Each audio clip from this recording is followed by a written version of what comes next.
87th day of class, the Renaissance. Now, the Renaissance is part of a larger historical idea called the European miracle.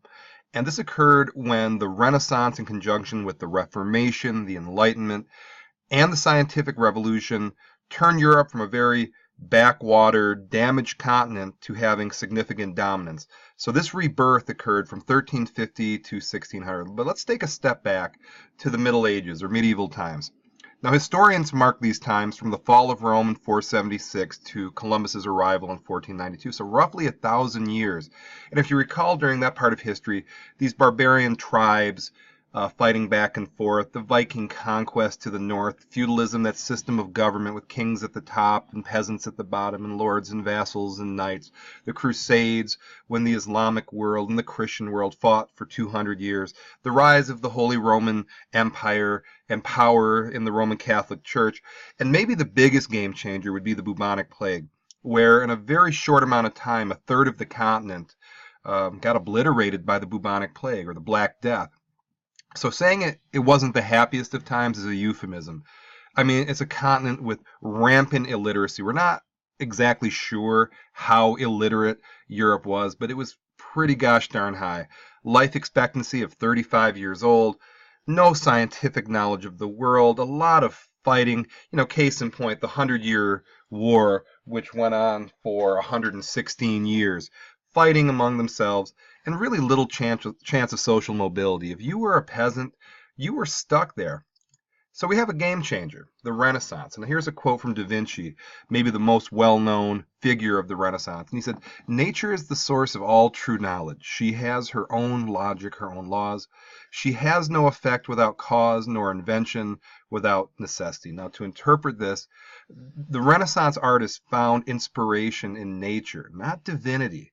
And they said, invention.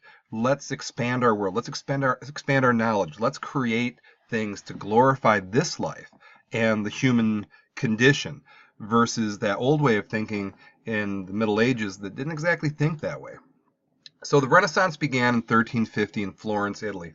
So after the Black Death or the bubonic plague, it wasn't good for those who died, but the 2/3 who lived, it actually was quite good. There really was no unemployment. The people were dead. So there was economic opportunity that wasn't there. You could command a high wage. Now, Florence was perfectly located as a trade hub in the Mediterranean, and it got incredibly wealthy. And Florence was this thriving metropolis that was making money hand over fist. So what do you do with all that money? Well, thank goodness the de' Medici family, the wealthiest family in Florence, decided to be patrons. Now, patron is a word that you're going to support artists. And they had all this money, and they actively supported artists in their creation.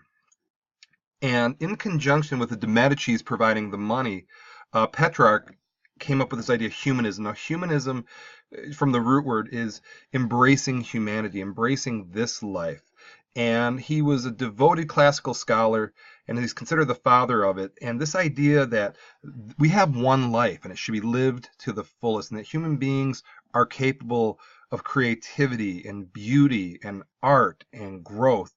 This fundamental embracing of the human condition as something positive and that can be improved upon is this philosophy that really fueled the Renaissance. So if you combine the de' Medici money with Petrarch's philosophy, you have the pieces in place for the Renaissance.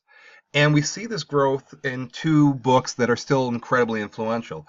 Dante Alighieri's The Divine Comedy, which we learned about earlier in class, and Machiavelli's The Prince, kind of the textbook on how to rule. So we see these very influential books emerging from the Renaissance. In sculpture, here's Verrocchio's Christ and St. Thomas. And look, to me, I couldn't do this in a million years. To take a block of stone and create, the flowing robes, the curls in the hair, even the veins in the hand, the motion, it's remarkable.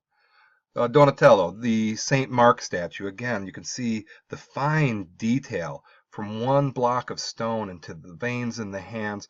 Here's his Mary Magdalene statue. The story in the Bible, let he without sin cast the first stone.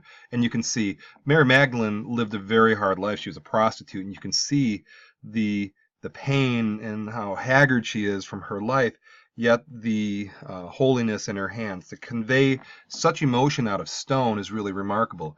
Michelangelo Buonarroti, probably the most famous statue of all time, Michelangelo's David.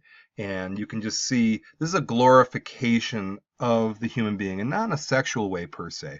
You can see that human beings are beautiful, human beings are strong, human beings are good.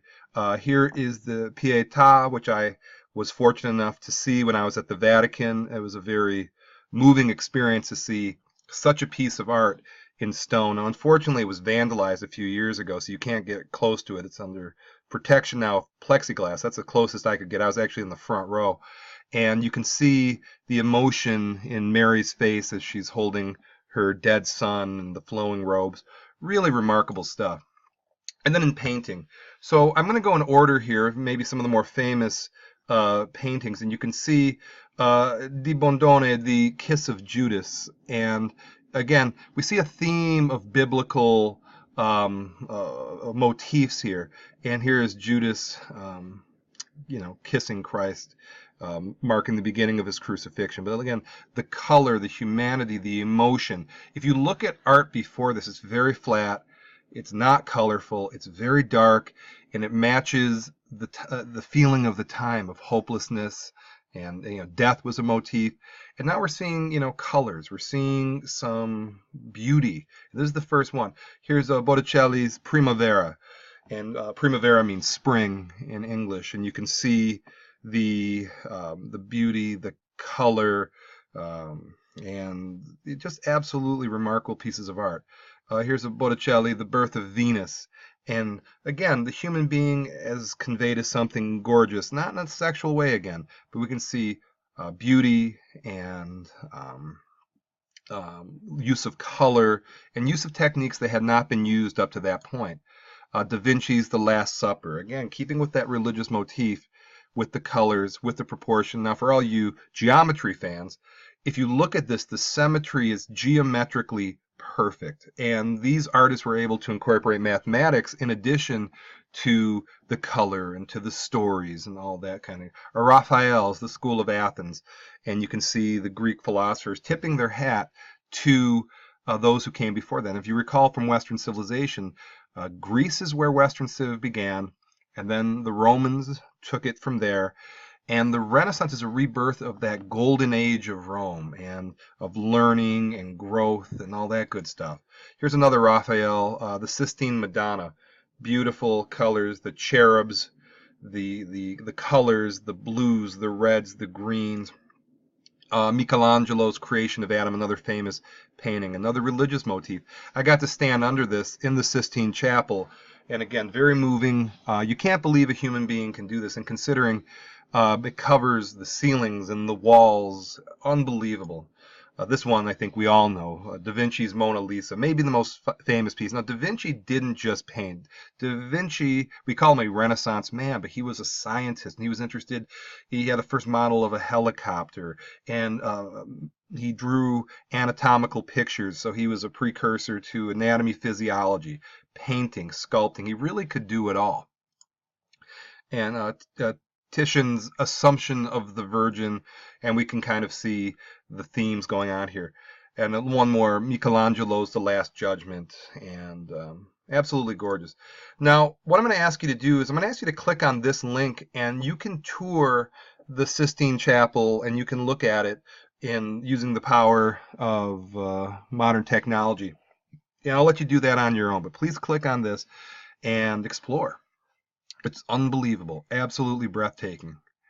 So what I hope you learned is that you take the Renaissance, the Reformation, the Enlightenment, and the scientific revolution, and this equates to the European miracle, where Europe goes from backwater, illiterate, disease-ridden, to having hegemony in the world. And it lasted from 1350 to 1600. It was a rebirth of the golden age of Rome, this embracing of art and literature and culture, and to live life to the fullest. And it created some of the greatest pieces of art and literature, and it changed people philosophically, this notion that we should live this life as fully as we can, and that we can achieve great things in this life. And I think that philosophy still resonates with us today. It certainly resonates with me today. And I feel the result is still being felt. And overall, the Renaissance was a time when people began to think for themselves, and that's important, and attempt new artistic feats. The trade of fine items and ideas would eventually lead to the Renaissance to spread throughout Northern Europe and eventually the entire continent. And for the first time, the working class had opportunities to become wealthy. So, thank you for watching.